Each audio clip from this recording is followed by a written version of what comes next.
What's good, YouTube? Ministry here. Secluded Springs is here, and with it came 6 extra solo battles, and we will be taking them out in order, as always with an emphasis on both using the specified type as well as only 3 diamonds or less. Before we begin, I'd like to ask y'all to please consider subscribing. It's free and it goes a long way in supporting the channel. And with that, let's get right into solo battle number 1, which is Jumpluff EX. As far as expert battles go, this is one of the more interesting ones to break down, mainly because the concept is sound. I can see what they're really going for. However, I think they kind of forgot to tell the AI. The strategy they definitely intended was for them to turbo out Jumpluff, whether it's with the aid of consistency cards like Pokemon Communication, and just bring out Jumpluff, attack, bounce it into either Shuckle as a defensive Pokemon that takes 20 less damage, or into Zangoose that when it gets hit, it's just like Drotagon that deals the 20 right back. It has like, it's not called Rust Skin, but it's basically the same thing. However, what we end up getting is a matchup where our opponent is stuck flipping coins with Shuckles, so essentially just gifting us 2 points and placing their Leaf Cases on Zangoose, which for the record does not work that way. Thus, we're able to lock in and just play the best fighting 3 diamond or less deck in the game, which is Fighting Box. This deck has been great since Rampardos and Lucario were both released in space-time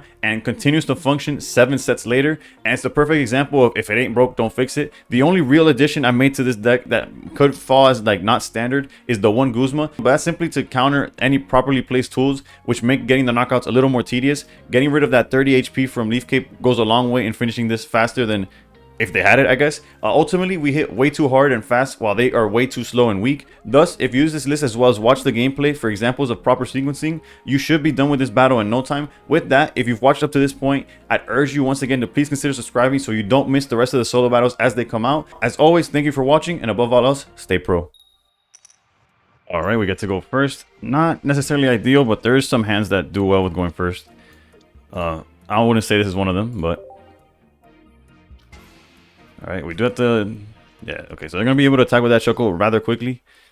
We do have an angle where if we get lucky, like maybe draw Riolu into Lucario, we could Sabrina knock out Hoppip before anything happens. Let's see what research gets us.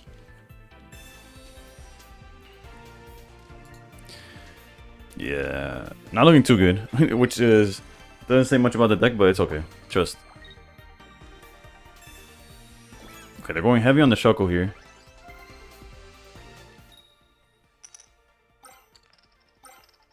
Wow, okay. This Shuckle's trying to get revenge from when we beat it last set, I guess. At this point, we just want something to put on the bench at least. Because it would have been great to beat Sabrina here and hit the Hoppip, but with nothing to like fall back to, this is kind of rough. Riolu. We also got to hope now for like a low roll on the triple slap. The good thing is that since we're doing 3 diamonds or less, everything, there's no EXs, so we have the time to like throw bodies at them. Alright, they're finding their pieces. Interesting choice on the energy, right? Like, why would you need more than... I guess Hoppip doesn't need more than one either, but... Alright, Hitmonchan survived here. And we got a perfect... like pace to get into the Rampardos next turn, however. So we'll go here. If they find the Jumpluff rare candy, we could be in trouble, but I think it's best case scenarios to Sabrina here. And there's even a world where we retreat the Hitmonchan, but I'm not really focusing on the winning with like X amount of points or whatever. Like without giving a point, there'll be enough reps to do that. So we're just focusing on beating it with the opposite type, or the type indicated in this case. So let's just do what's best for the overall long haul of the game, which is keeping Riolu alive for a potential Lucario play, right? Alright, holding Guzma did not punish us as they went double Cape now. We're getting full value on Cape. They do play Rocky Helmet, so this Guzma's not getting like the entire full value, but 2 for 1 still great.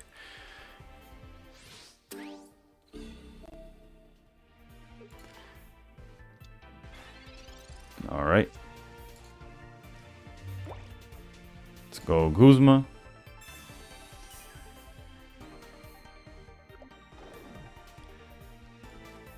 Oops, almost went with the wrong card.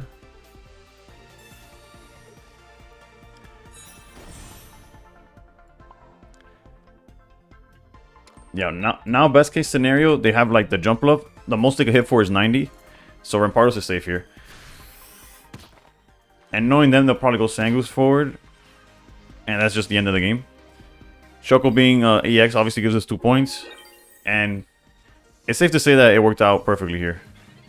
Yeah, it's pretty predictable. They do Zangoose.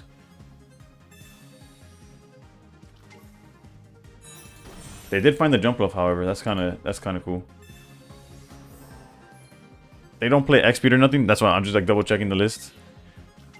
So yeah, we're fine here. Fine, all things considered. Yeah, we have Marshadow and stuff. Okay. I was about to say, like, technically we don't knock them out yet, right? We got Lucario, backup Marshadow, and we're hitting for 150. Yeah. So pretty solid here. Not much they could do. Yes, they could swing and like bounce back with the breeze by, but again, we survived. First of all, we survived the attack. They're not playing red. They're not playing what else would randomly give them any jump? Good thing for Cyrus though, right? Because they're about to Jumpluff into Jumpluff.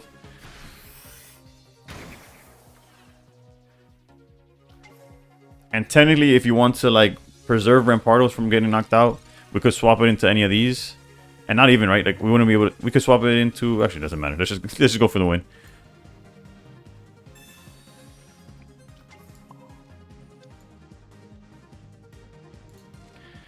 And that's GG's. As you see, pretty simple. As always, we do multiple examples. So I guess I'll get into like how. It's just the first example. Let's just go to the next one. Not much to say. As you can see, if the deck works, like if you find your Rampardos, it's very hard to lose. But I feel like that's what the fighting deck always does. But yeah, let's go to example number 2. All right, this example we get to go second, so we get to see the both ways of playing the game. We are Rampardos away from just taking over, so let's see. They're leading Shuckle again with Zangoose this time. Okay. I see the reason they play Zangoose. Obviously, it's to attack with Jumpluff, jump into the Zangoose, so the Zangoose is like a Rocky Helmet already. But they don't necessarily play it like... I've had an example while I was testing out decks to use for this challenge where they went Zangoose lead and equipped it with the Leaf Cape. I don't know what's going on over there at DNA. Also, L Symmetry, my bad. Okay, set up. And even though it's only... Actually, there's going to be 0 damage. But for the site, for the vibes, I guess. I don't know. Yeah, Shuckle could give us an issue.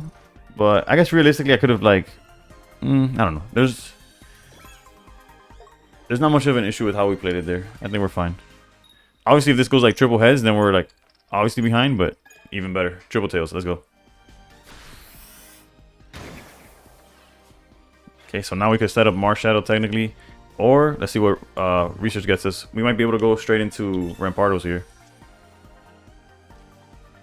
Oof, Cranidos instead. Nah, Cranidos is... if we go Cranidos, we're only in for 30. I think it just go Rampardos. It's Rare Candy. Okay, this is one of those, like, any Rampardos deck. Once you find Rampardos, like, it gets a lot easier. Like, that's the whole, like, the heart and soul of the deck. But... So we're only hitting for 110. But already Shuckle's in danger. And we basically guarantee the you see, look, I'm glad they did it. I'm glad they did it so it doesn't sound like I'm making stuff up. Why in the world are they equipping that to Zangoose? Like, I don't know. Talk about clicking buttons, right? Zangoose does hit for 50. Let's set up Marshadow for the knockout here. Something we could technically do, although in this case it wouldn't matter because we do Rare Candy, is play the that light item. I forgot the memory light or memory something or light something. I don't know. The one that lets you use attack from below. Like, so in that case, we could have maybe attacked with like the Cranidos headbutt and not taking the 50 damage. But realistically, how many times? It's hard to defend this. Granted, I hope you can see there's a way where if we really wanted to win without losing points, we could like back out the Rampardos, swing, where we, like do some like basically some gymnastics there to make it work. But I'm just gonna take the win as it is. As you see, both games were rather simple. The second we saw Rampardos, the game was just about over.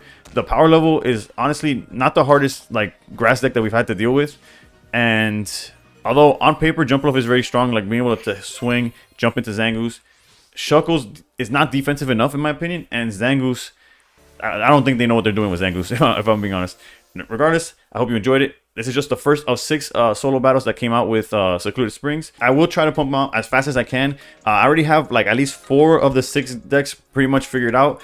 Then there's also the no trainers. I mean, yeah, the no trainer ones that I have to do an extra cook for. I think it's Entei and Latios that have that. Maybe it's Raikou and Latios. I don't know. Regardless, all the videos will be out as soon as I like get them ready. As always, thank you for watching. Please consider subscribing, and above all else, stay pro.